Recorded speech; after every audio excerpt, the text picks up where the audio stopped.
خوشا به حال اون کسانی را که استفاده کرد، خوشا به حال اون کسانی را که قدر این زمان رو دونست، این ماه رمضان قدرش رو دونست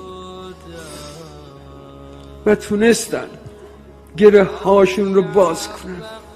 که من میگم چه دنیایی چه اخروی.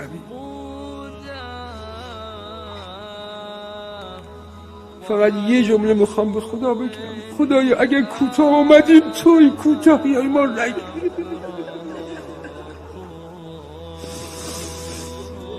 اگر ما کوتاه آمدیم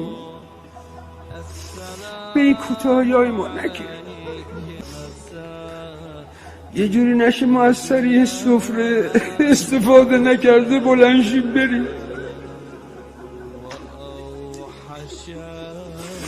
این مهمانی که تو کرده بودی برای ما،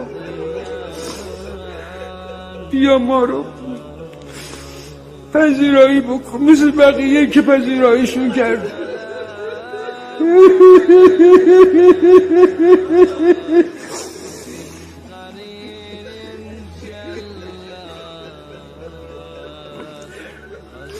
نمیتونم بخونم، جملات عجیبی داره زین العابدین صلوات الله علیه. تمام دلالت بر عظمت این ماه میکنه.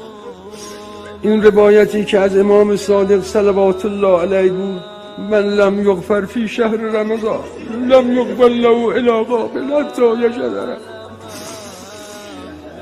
اگه تو ماه رمضان کسی مورد غفران خدا قرار نگیره دیگه بعیده بعدش.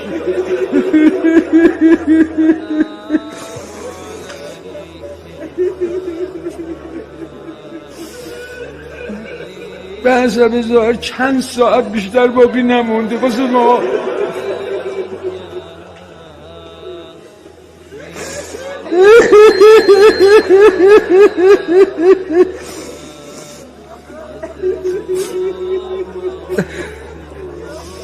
چند ساعت بیشتر نداره، بیاین از این استفاده کنیم.